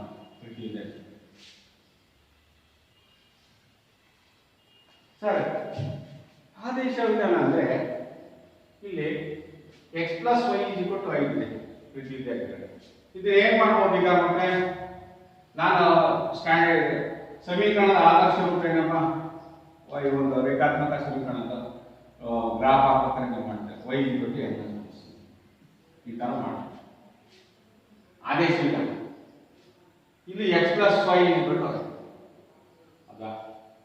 ಇಲ್ಲಿ ನನಗೆ y ಬೇಕಪ್ಪ, ಅವಾಗ ಏನ್ ಮಾಡ್ತೀವಿ? ನನಗೆ ಇದರಲ್ಲಿ y ಬೇಕಪ್ಪ. therefore x + y = 5 ಅಂದ್ರೆ ನನಗೆ y ಎಷ್ಟು ಬೇಕಪ್ಪ? y ಈ ಕಡೆ ಬಂದ್ರೆ ಏನಾಗುತ್ತೆ? 5 - x ಆಯ್ತು, ಹೌದಾ? ಈ 5 - x ಅನ್ನ ಸಮೀಕರಣ ಇದು 1 ಇದು ಸಮೀಕರಣ 2 ಅಂತ ಕರೀತಾರೆ. ಈ y ಬೆಲೆನ ಸಮೀಕರಣದಲ್ಲಿ ಆದೇಶ ಮಾಡ್ತೀವಿ. ಯಾವ್ದಾದ್ರೆ ಆದೇಶ ಮಾಡ್ಕೊಳ್ಳಿ. y = 5 - x ಅಂತ ಈ ಸಮೀಕರಣ ಆದೇಶ ಮಾಡಿ ಬರುತ್ತೆ. ಇದಾಗ ಇದನ್ನೇ ಆದೇಶ ಮಾಡಿ ಮಕ್ಕಳೇ, ಸಮೀಕರಣ 2ರಲ್ಲಿ ಆದೇಶ ಮಾಡಿ ಬರುತ್ತೆ. y ಬೆಲೆ ಬಂದು ಅವಾಗ x ಬೆಲೆ ಬರುತ್ತೆ. x ಬೆಲೆ ಬಂದಾಗ y ಬೆಲೆ ಬರುತ್ತೆ ಫಸ್ಟ್, ಆವಾಗ ನಾವು ಅದನ್ನ x ಸಮೀಕರಣವನ್ನು ಕಂಡಿದ್ದೀವಿ. ಸಮೀಕರಣ 1ರಿಂದ x + y = 5. therefore x + 5 - x = 5. ಹೌದಾ? ಇಲ್ಲಿ ಸುಲಭ ತರ್ರಿ ಮಕ್ಕಳೇ. therefore x + 5 ಮೈನಸ್ ಗೆ ಮೈನಸ್, x ಗೆ x ಬ್ರಾಕೆಟ್ ತೆಗಿತೀವಿ ಮಕ್ಕಳೇ. ಈಗ ಈ ಪ್ಲಸ್ x ನೋಡಿ, ಪ್ಲಸ್ x ಇದೆ ಮೈನಸ್ x ಇದೆ. ಏನಾಯ್ತು ಮಕ್ಕಳೇ? ಪ್ಲಸ್ x ಇದೆ, ಇಲ್ಲಿ 5 - x ಇದೆ. x + 5 ಈ ಕಡೆ ನೋಡಿ, ಇಲ್ಲಿ x ಇದೆ, ಇಲ್ಲಿ x ಇದೆ. ಇಲ್ಲಿ y ಬೆಲೆ ಬರುತ್ತೆ ನೋಡಿ ಮಕ್ಕಳೇ. x ಬೆಲೆ ಏನು ಬರುತ್ತೆ? ಸರಿ ಇದೆಯಲ್ಲ? y is equal to 5 minus x ಸರಿ ಇದೆಯಲ್ಲ? ನೋಡಿ ಬರ್ರಿ.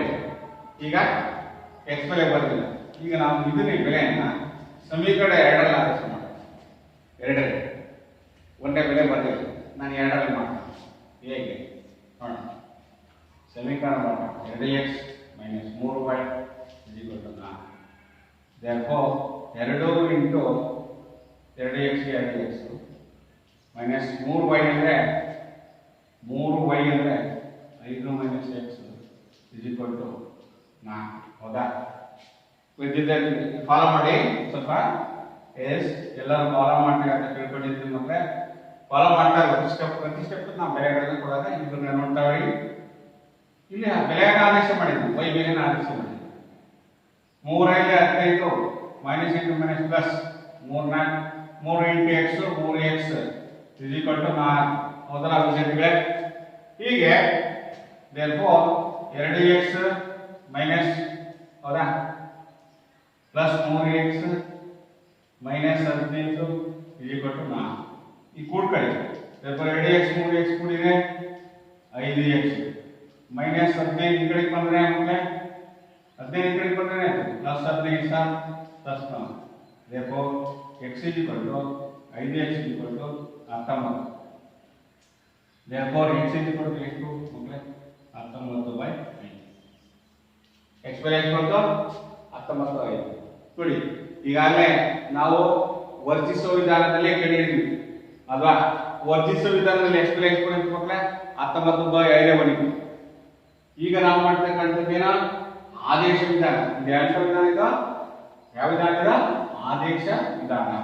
ನಾವು ಕಲಿತಕ್ಕಂಥದ್ದೇನಿದ ಇದನ್ನ ಆದೇಶ ವಿಧಾನ ಅಂತ ಕರೀತೀವಿ. ಈಗ ಆದೇಶ ವಿಧಾನದಿಂದ ಅರ್ಥ ಆಯ್ತಾ ಮಕ್ಕಳೇ? x ಬೆಲೆ ಏನು ಅಂತ ಗೊತ್ತಾಯ್ತು. ಈಗ ಸಮೀಕರಣದ ಯಾವ ಒಂದು ಸಮೀಕರಣ ತೆಗೆದುಕೊಂಡು ನಾವು ಆದೇಶ ಮಾಡೋಣ. therefore x is equal to 19/5 ಅಂತ ಹಾಕಿ ಒಂದರಲ್ಲಿ ಆದೇಶ y ಬೆಲೆ ಬರುತ್ತೆ. therefore 19/5 plus y is equal to 9. therefore y is equal to 5 minus 19/5 is equal to 5 5 1 5 25 minus 5 1 5 1 ಬಾರ 5 19 25 19 6 ನೋಡಿ ಬಂತ ಮಕ್ಕಳೇ. y is equal to 6/5 ಅಂತ. is it correct? ನಾವು ವರ್ಜಿಸುವ ವಿಧಾನದಲ್ಲಿ ಏನು ಕಂಡುಹಿಡಿದ್ವಾ ಅದೇ ಬೆಲೆ.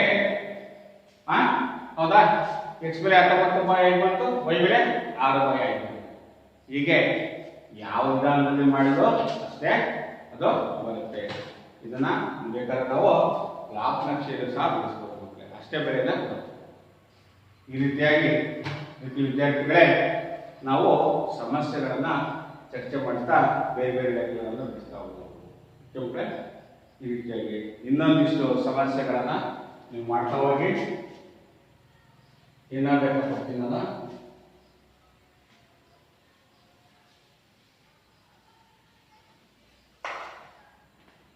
ಇನ್ನೊಂದು ಲೆಕ್ಕ ಪ್ರತಿ ವಿದ್ಯಾರ್ಥಿಗಳೇ ಇನ್ನೊಂದು ಲೆಕ್ಕ ನೋಡಿ. 3x plus 4y is equal to 10. ಎರಡನೇ ಲೆಕ್ಕ 3x 4y is equal to 10 ಮತ್ತು 2x minus 2y is equal to 2. ಮಾಡ್ತಾ ಹೋಗಿ ಮಕ್ಕಳೇ. ಮತ್ತೆ x ಮತ್ತು y ಬೆಲೆಯನ್ನ ನಾವು ಫಸ್ಟ್ ವರ್ಜಿಸುವ ವಿಧಾನದಿಂದ ಮಾಡಿ ನಂತರ ಇದನ್ನ ಆದೇಶ ವಿಧಾನದಿಂದಲೂ ಬಿಡಿಸಿ ಅಂತ ಹೇಳಿ ಪ್ರತಿ ವಿದ್ಯಾರ್ಥಿಗಳು ಮಾಡ್ತಾ ಇದ್ದೀರಲ್ಲ, ಎಲ್ಲರೂ ಮಾಡ್ತಾ ಇದ್ದೀರಾ ಅಂತ ಅಂದ್ಕೊಂಡಿದ್ದೀನಿ ನಾನು. ಏನ್ ಮಾಡ್ಬೇಕಪ್ಪ ಮತ್ತು ಪ್ರತಿ ವಿದ್ಯಾರ್ಥಿಗಳೇ ಏನ್ ಮಾಡ್ಬೇಕು? ಫಸ್ಟ್ ನಾವು ಏನ್ ನೋಡಿ ಕಂಡೀಷನ್ ನೋಡ್ಕೋಬೇಕು. ax1 plus by1 plus c1 is equal to 0. ax2 ಹೊಡಿರಿ ಹೌದಾ? a1x a2x plus b2y plus c2 is equal to 0. ಆದರ್ಶ ರೂಪದಲ್ಲಿ ಇದು ಇದು ಸಮೀಕರಣ 1, ಇದು ಸಮೀಕರಣ 2. ಏನ್ ಮಾಡ್ತೀರಾ? ವರ್ಜಿಸುವ ವಿಧಾನ ಮಾಡ್ತೀರಾ ಫಸ್ಟ್. ಎಸ್ ಏನ್ ಮಾಡಿದ್ರಿ? ಕೂಡಿದ್ರೆ ಸರ್ 3 ಡೈಲಿ ಎಕ್ಸ್ ಆಗುತ್ತೆ, 4ರಲ್ಲಿ 2 ಕಳೆದ್ರೆ 2, ಮಾತ್ರ 2 ಕಳೆದ್ರೆ 6 ಬರುತ್ತೆ. ಬರಲ್ಲ. ಹಾಗಾದ್ರೆ ಇದು ವರ್ಜಿಸುವ ವಿಧಾನದಲ್ಲಿ ಎಕ್ಸ್ ಅಥವಾ ವೈ ಹೋಗಲ್ಲ. ಅದಕ್ಕೆ ಏನ್ ಮಾಡೋಣ? ವಿದ್ಯಾರ್ಥಿಗಳು ಏನ್ ಮಾಡ್ಬೇಕು? ಬೆಲೆಯನ್ನ ಇಲ್ಲಿ ಯಾವ್ದಾರ ಎಕ್ಸ್ ಮತ್ತು ವೈ ಅನ್ನ ಕಳಿಸ್ಬೇಕು, ಹೊರ ಕಳಿಸ್ಬೇಕು. ನಾವೇನ್ ಮಾಡಬೇಕು? ಸಮ ಮಾಡ್ಕೋಬೇಕು. ಸಮ ಮಾಡ್ಕೋಬೇಕಾದ್ರೆ ಏನ್ ಮಾಡೋಣ? ನಾನು ವೈ ಅನ್ನ ಕಳಿಸ್ಕೊಂಡು ಫಸ್ಟ್, ಆಮೇಲೆ ಎಕ್ಸ್ ಅನ್ನ ಬೆಲೆಯನ್ನು ಬರಬೇಕು. ಫಸ್ಟ್ ಎಕ್ಸ್ ಬೆಲೆಯನ್ನ ನಾವು ಎಕ್ಸ್ ಬೆಲೆ ಇದು ಮಾಡೋಣ. ಆಯ್ತಾ? ಇದು ಸಾಮಾನಕ 2, ಹೌದಾ? ಈ ಸಾಮಾನಕ 4 ಮಾಡೋಣ. ಈಗ ವೈ ಅನ್ನ ಕಳಿಸ್ತಾರೆ. ವೈ ಕಳಿಸಿದ್ರೆ ಏನಾಯ್ತು ಮಕ್ಕಳೇ? 2 3 6x plus 2 4 8y is equal to 2 ಅಂದರೆ 20. Next 4 8x minus 8y is equal to 4 8. ನೋಡಿ ವಿದ್ಯಾರ್ಥಿಗಳೇ, ಏನ್ ಮಾಡಬೇಕು? ಇದು ಸಮೀಕರಣ 3, ಇದು ಸಮೀಕರಣ 4. 3 ಮತ್ತು 4ನೇ ಸಮೀಕರಣ ಹೋಲಿಕೆ ಮಾಡಿ ಮಕ್ಕಳೇ. ಏನಾದ್ರು ಏನು ಮಾಡ ಸಂಕಲನ ಅಥವಾ ವ್ಯವಕಲನ ಮಾಡಿದ್ರೆ ಯಾವ್ದಾದ್ರು ಚರಾಕ್ಷರ ಹೊರದೂಡಲ್ಪಡುತ್ತೆ ಎಂದು ನೋಡ್ಬೇಕು. 8x 6x ಕೂಡಿದ್ರೆ 14x ಆಗುತ್ತೆ. ನೋಡಿ ಈ ಪ್ಲಸ್ ಇಂಟು ಮೈನಸ್ ಅಂದ್ರೆ ಚಿಹ್ನೆ ಹೇಳಿ ನಾವು ಹೇಳ್ಬೇಕು ಸರ್ ಕೂಡ್ತಾ ಇರಲ್ಲ, ಆದ್ರೆ ಪ್ಲಸ್ ಇಂಟು ಮೈನಸ್ ಮೈನಸ್ ಆಗುತ್ತೆ ಮಕ್ಕಳೇ. ಅವಾಗ ಈ 8y ಈ 8y ಕ್ಯಾನ್ಸಲ್ ಆಗುತ್ತೆ, ಡಿವೈಡ್ ಆಗುತ್ತೆ. therefore into 14x is equal to ಎಷ್ಟಾಯ್ತು ಮಕ್ಕಳೇ? 14x is equal to 20 plus into 28. ನೋಡಿ ಸಮೀಕರಣ 3 plus 4 is equal to, therefore x is equal to 28 by 14. 14 ಒಂದೇ 14 x is equal to ಎಷ್ಟು ಮಕ್ಕಳೇ? 2. ಹೌದಾ? 14 ಒಂದೇ 14. ನೀವು ಸುಲಭವಾಗಿ ಬರ್ತಾನೆ ಏನ್ ಮಾಡಿದ್ರಿ ಗೊತ್ತಾಯ್ತಲ್ಲ? ಸಮತ್ವ ಮಾಡಿಸ್ಕೊಂಡು x ಬೆಲೆ 2 ಬಂತು, ಅವಾಗ y ಬೆಲೆ ಸುಲಭ ಕಂಡಿರ್ತೀವಿ. ಯಾವ್ದಾದ್ರು ಒಂದು ಬೆಲೆ ತೆಗೆದುಕೊಳ್ಳಿ ಮಕ್ಕಳೇ. ಬೆಲೆ ತೆಗೆದುಕೊಂಡು ಆದೇಶ ಮಾಡಿ. therefore 3x plus 4y is equal to 10. 3 into 2 x is equal to 2 ಆದರೆ ಬೆಲೆ ಆದೇಶ ಮಾಡೋಣ. Plus 4y is equal to 10. therefore 4y is equal to 10 minus ಈ ಕಡೆ ಬಂದ್ರೆ 6, 10 ಹಾಕಿದ್ರೆ 4. therefore 4y is equal to 4 ಅಂದ್ರೆ y is equal to 4 by 4 is equal to 1. ಅದರ ಎಷ್ಟು ಬಂತು ಮಕ್ಕಳೇ? x ಬೆಲೆ 2, y ಬೆಲೆ 1. ಹೀಗೆ ಸುಲಭವಾಗಿ ನಾವು ವರ್ಜಿಸುವ ವಿಧಾನವನ್ನು ನಾವು ಮಾಡಬಹುದು. ಅರ್ಥ ಆಯ್ತಾ ಮಕ್ಕಳೇ? ಕೆಲವು ನೇರವಾಗಿ ಕೂಡಿದಾಗ ಅಥವಾ ಕಳೆದಾಗ ಬರುತ್ತೆ, ಕೆಲವನ್ನ ನಾವು ಸಮತ್ವ ಮಾಡ್ಕೊಂಡು ಮಾಡಬೇಕು ಅಷ್ಟೇ. ಒಂದು ಎಚ್ಚರಿಕೆ ಇರಬೇಕು, ಕಳಿಬೇಕಾದ್ರೆ ಈ ಕಳೆಯೋದ್ರ ಚಿಹ್ನೆ ಈಗ ಪ್ಲಸ್ ಇದೆ ಮೈನಸ್ ಆಗುತ್ತೆ, ಮೈನಸ್ ಪ್ಲಸ್ ಆಗುತ್ತೆ, ಪ್ಲಸ್ ಇದೆ ಮೈನಸ್ ಆಗುತ್ತೆ. ಇಲ್ಲಿ ನಾನು ಕೂಡ್ಕೊಂಡಿದ್ದೀನಿ ವಿದ್ಯಾರ್ಥಿಗಳು, ಕೂಡಿದ್ದೀನಿ, ಅವಾಗ ಬೆಲೆ ಏನು ವ್ಯತ್ಯಾಸ ಆಗಲ್ಲ. ಆ ಚಿಹ್ನೆಗಳು ಹೇಳಿದಂತೆ ನಾವು ಸಂಕಲನ ಮತ್ತು ವ್ಯವಕಲನ ಮಾಡ್ತೀವಿ, ಬೆಲೆಯನ್ನು ಮಾಡ್ತೀವಿ. ಹೀಗೆ ವಿದ್ಯಾರ್ಥಿಗಳೇ ಸಮಸ್ಯೆಗಳನ್ನು ನಾವು ವರ್ಜಿಸುವ ವಿಧಾನದಿಂದ ಮಾಡ್ತೀವಿ ಮತ್ತು ಆದೇಶ ವಿಧಾನದಲ್ಲಿ ಈಗಾಗಲೇ 2 ಉದಾಹರಣೆಗಳನ್ನು ನೀವು ನೋಡ್ಕೊಂಡಿದ್ದೀರಿ. ಈಗಾಗಲೇ ನೋಡಿದಂಥ ಉದಾಹರಣೆಗಳ ಅನುಭವದ ಮೇಲೆ ನೀವು ಅಭ್ಯಾಸದಲ್ಲಿ ಸಾಕಷ್ಟು ಸಮಸ್ಯೆಗಳಿವೆ.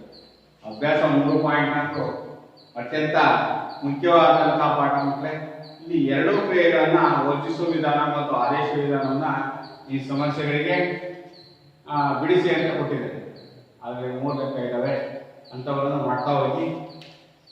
ಎಷ್ಟು 2ನೇ ಮೇನ್ ಕ್ವಶನ್, ಈ ಕೆಳಗಿನ ಸಮಸ್ಯೆಗಳಿಗೆ ರೇಖಾತ್ಮಕ ಸಮೀಕರಣಗಳ ಜೋಡಿಗಳನ್ನು ರಚಿಸಿರಿ ಮತ್ತು ವರ್ಜಿಸುವ ವಿಧಾನದಿಂದ ಅವುಗಳಿಗೆ ಪರಿಹಾರವನ್ನು ಕಂಡಿರಿ. ವಿದ್ಯಾರ್ಥಿಗಳು ಹೌದಾ? ಇದೇ ತರ ಲೆಕ್ಕ ನೀವು ಮಾಡ್ತೀವಿ. ಏನೋ ವರ್ಜಿಸುವ ವಿಧಾನದಿಂದ ಪರಿಹಾರ ಕಂಡಿರಬೇಕು ಮತ್ತು ರೇಖಾತ್ಮಕ ಸಮೀಕರಣಗಳ ಜೋಡಿಗಳನ್ನು ರಚಿಸಿ. ಒಂದು ಪ್ರಶ್ನೆ ಇದೆ ಮಕ್ಕಳು. ಏನು ಒಂದು ಪ್ರಶ್ನೆ?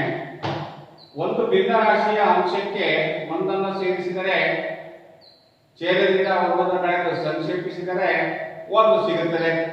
ಆ ಭಿನ್ನರಾಶಿಯ ಛೇದಕ್ಕೆ ಒಂದನ್ನು ಸೇರಿಸಿದರೆ ಅದು ಅರ್ಧ ಎಂದಾಗುತ್ತದೆ.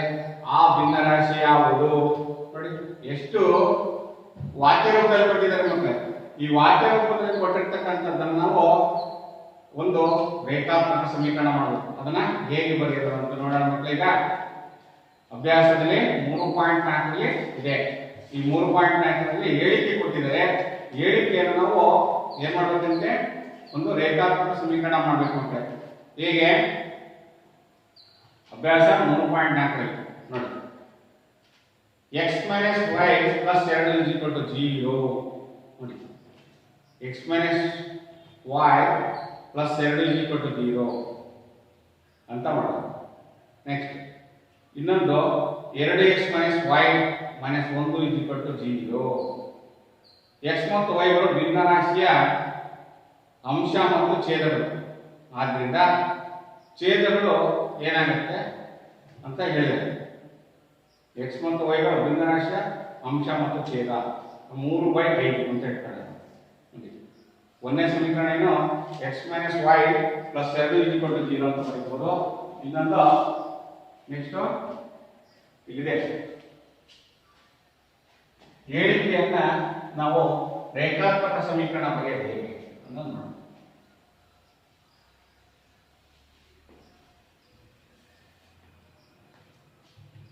x - y + 2 = 0. Second main first question, x - y + 2 = 0. 2x - y - 1 = 0. ಇಲ್ಲಿ x ಮತ್ತು y ಬೆಲೆ 2/3 2/3/5.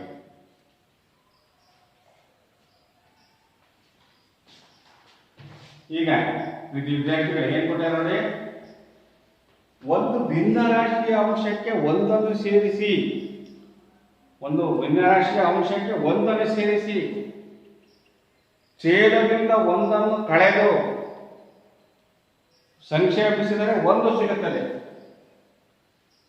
ಆ ಭಿನ್ನರಾಶಿಯ ಛೇದಕ್ಕೆ ಒಂದನ್ನು ಸೇರಿಸಿದರೆ ಅದು ಅರ್ಧ ಎಂದಾಗುತ್ತದೆ. ಆ ಭಿನ್ನರಾಶಿ ಯಾವುದು ಅಂತ ಕೇಳಿದೆ. ಭಿನ್ನರಾಶಿಯ ಅಂಶಕ್ಕೆ ಸೇರಿಸಿದರೆ ಒಂದನ್ನು ಸೇರಿಸಿ ಮತ್ತು ಒಂದನ್ನು ಕಳೆದು ಸಂಕ್ಷೇಪಿಸಿದರೆ ಒಂದು ಸಿಗುತ್ತದೆ. ಕಳೆದು ಸಂಕ್ಷೇಪ ಎರಡಕ್ಕೆ ಒಂದು ಸೇರಿಸಿ, ಹೌದಾ? ಆ ಭಿನ್ನರಾಶಿ ಛೇದಕ್ಕೆ ಒಂದನ್ನು ಸೇರಿಸಿ ಅದು ಅರ್ಧ ಆಗುತ್ತದೆ. ಆ ಭಿನ್ನರಾಶಿ ಯಾವುದು ಅಂತ ಕೇಳಿ ಆ ರೀತಿಯ ಬರ್ಕೋಬೇಕು. x ಮತ್ತು y ಅಂತ ಇಟ್ಕೊಂಡೆ +2 = 0. 2x - y - 1 = 0. ಇದನ್ನು ಬಿಡಿಸಿದ್ರೆ ನಮಗೆ ಆ ಸಂಖ್ಯೆಗಳು ಸಿಗ್ತವೆ. x ಬೆಲೆ 3/5 ನೋಡಿ ಕೊಟ್ಟಿರೋ. ಒಂದನ್ನು ಸೇರಿಸಿ ಛೇದದಿಂದ ಒಂದನ್ನು ಕಳೆದು ಮಾಡಿದ್ರು. ಈ ರೀತಿಯಾದಂತಹ ಸಮಸ್ಯೆಗಳು ಸಾಕಷ್ಟು ವಿದ್ಯಾರ್ಥಿಗಳೇ. ಇವನ್ನ ಮನೆಯಲ್ಲಿ ಈಗ ಅಭ್ಯಾಸ ಸಾಕಷ್ಟು ನೋಡಿ. ಸಮಸ್ಯೆಗಳು 5 ವರ್ಷಗಳ ಹಿಂದೆ ನೂರಿಯ ವಯಸ್ಸು ಸೂರ್ಯ ವಯಸ್ಸಿನ 3 ಪಟ್ಟು ಆಗಿತ್ತು. 10 ವರ್ಷಗಳ ಬಳಿಕ ನೂರಿಯ ವಯಸ್ಸು ಸೋರುವಿನ ವಯಸ್ಸಿನ 2 ಪಟ್ಟು ಆಗುತ್ತದೆ. ಹಾಗಾದರೆ ನೂರಿ ಮತ್ತು ಸೋರುವಿನ ಈಗಿನ ವಯಸ್ಸೆಷ್ಟು? ಸೂರ್ಯ ವಯಸ್ಸೆಷ್ಟು? ಹೀಗೆ ವಿದ್ಯಾರ್ಥಿಗಳೇ ಸಾಕಷ್ಟು ಸಮಸ್ಯೆಗಳು ವರ್ಕಿಂಗ್ ಲೆಕ್ಕಗಳು ಬರ್ತವೆ ಮಕ್ಕಳೇ.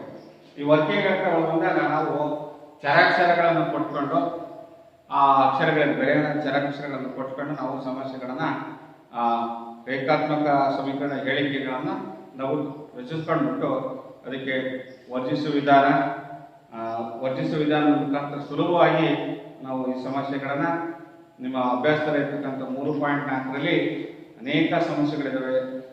ಅವೆಲ್ಲವೂ ಸಹ ನಮಗೆ ತರ್ಕಬದ್ಧವಾದಂತಹ ಸಮಸ್ಯೆಗಳನ್ನು ನೀವು ಹೆಚ್ಚು ಬಿಡಿಸೋದ್ರಿಂದ ಈ ರೇಖಾತ್ಮಕ ಸಮೀಕರಣಗಳ ಜೋಡಿಗಳ ಪಾಠದಲ್ಲಿ ಹೆಚ್ಚಿನ ವಿಷಯವನ್ನು ನೀವು ತಿಳ್ಕೊಂಡಂಗಾಗುತ್ತೆ.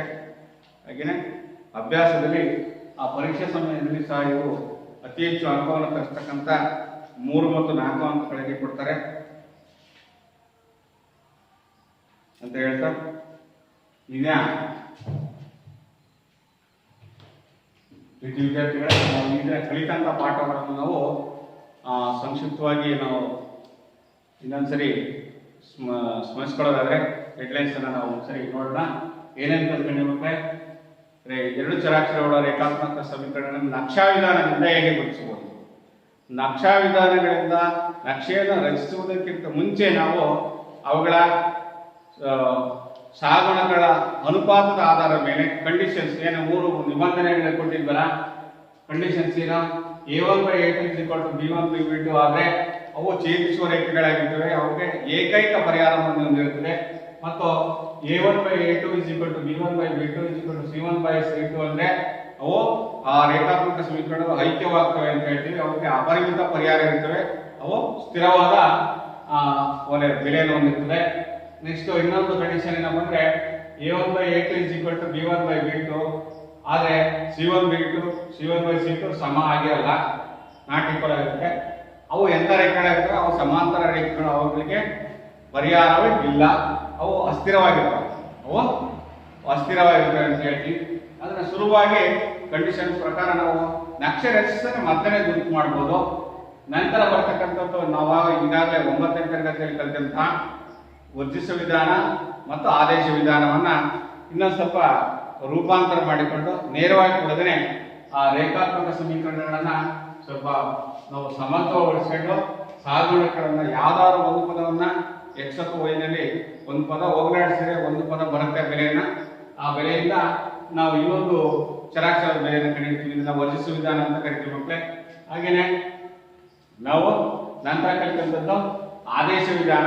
ವಿದ್ಯಾರ್ಥಿಗಳ ಆದೇಶ ವಿಧಾನದಲ್ಲಿ ಏನ್ ಮಾಡ್ತೀವಿ ಅಂದ್ರೆ, ನಮಗೆ ಕೊಟ್ಟಿರ್ತಕ್ಕಂಥ ಯಾವುದೇ ಸಮೀಕರಣವನ್ನ x ಅಥವಾ ಮೊದಲನೇ ಸಮೀಕರಣದ x ಅಥವಾ y ಬೆಲೆಯನ್ನು ಹಿಡ್ಕೊಂಡು 2ನೇ ಸಮೀಕರಣದಲ್ಲಿ ಆದೇಶ ಮಾಡ್ತೀವಿ. ಅವಾಗ x ಬೆಲೆ ಬರುತ್ತೆ ಅಥವಾ y ಬೆಲೆ ಬರುತ್ತೆ, ಆ ಬೆಲೆಯನ್ನು ಮತ್ತೆ ನಾವು ಇನ್ನೊಂದು ಬರ್ತೇವೆ. ಮೊದಲು ಮಾಡ್ಕೊಂಡಂತ ಸಮೀಕರಣದಲ್ಲಿ ಆದೇಶ ಮಾಡಿದ್ರೆ ಇನ್ನೊಂದು ಪದದ ಬೆಲೆ ಬರುತ್ತೆ. ಈ ರೀತಿಯಾಗಿ ಆದೇಶ ಮಾಡಿ ನಾವು x ಮತ್ತು y ಬೆಲೆಗಳನ್ನ ಗುರುತಿಸಬಹುದು ಅಂತ ಹೇಳ್ತಾ, ಹಾಗೆಯೇ ಮತ್ತೆ ಹೇಳಿಕೆ ರೂಪದ ತರ್ಕಬದ್ಧವಾದ ತಾರ್ಕಿಕವಾದ ಪ್ರಶ್ನೆಗಳು ಸಹ ನಮ್ಮ ಪಠ್ಯಪುಸ್ತಕದಲ್ಲಿದ್ದಾವೆ. ಅವನ್ನ ಅಭ್ಯಾಸ 3.4 ನಾವು ಕ್ರಮಬದ್ಧವಾಗಿ ಅಧ್ಯಯನ ಮಾಡಿ ಅಂತ ಹೇಳ್ತಾ ಇಂದಿನ ತರಗತಿಯನ್ನ ಮುಗಿಸ್ತಾ ನಾವು ಇನ್ನೂ ಹೆಚ್ಚು ವಿಷಯಗಳನ್ನ, ಇನ್ನೂ ಹೆಚ್ಚು ಸಮಸ್ಯೆಗಳನ್ನ ನಾವು ಅಭ್ಯಾಸದಲ್ಲಿ ಮುಂದಿನ ತರಗತಿಯಲ್ಲಿ ಬಿಡಿಸೋಣ ಅಂತ ಹೇಳ್ತಾ, ನೀವೆಲ್ಲರೂ ಈ ಅಧ್ಯಾಯದಲ್ಲಿ ಬರ್ತಕ್ಕಂಥ ಅಭ್ಯಾಸ 3.2 ಮತ್ತು 3.4ರಲ್ಲಿ ಬರ್ತಕ್ಕಂಥ ಎಲ್ಲ ಸಮಸ್ಯೆಗಳನ್ನ ಮತ್ತೊಮ್ಮೆ ಮನೆಗೆ ಹೋಗಿ ಅವನ್ನ ಚೆನ್ನಾಗಿ ಪ್ರಾಕ್ಟೀಸ್ ಮಾಡ್ತಾ ಕರಗತ ಮಾಡ್ಕೊಂಡ್ಬಿಟ್ಟು ಪರೀಕ್ಷೆಯಲ್ಲಿ ಹೆಚ್ಚು ಅದು ಸುಲಭವಾಗಿ ಲೆಕ್ಕವನ್ನು ಬಿಡಿಸುವಂತಾಗಲಿ ಅಂತ ಒಳ್ಳೆದಾಗಲಿ ಅಂತ ಹೇಳ್ತಾ ಮತ್ತೊಮ್ಮೆ ನಿಮ್ಮ ಎಲ್ಲರಿಗೂ ಅಭಿನಂದನೆಗಳನ್ನ ಮತ್ತು ವಂದನೆಗಳನ್ನು ಸಲ್ಲಿಸ್ತೀನಿ. ನಮಸ್ತೆ.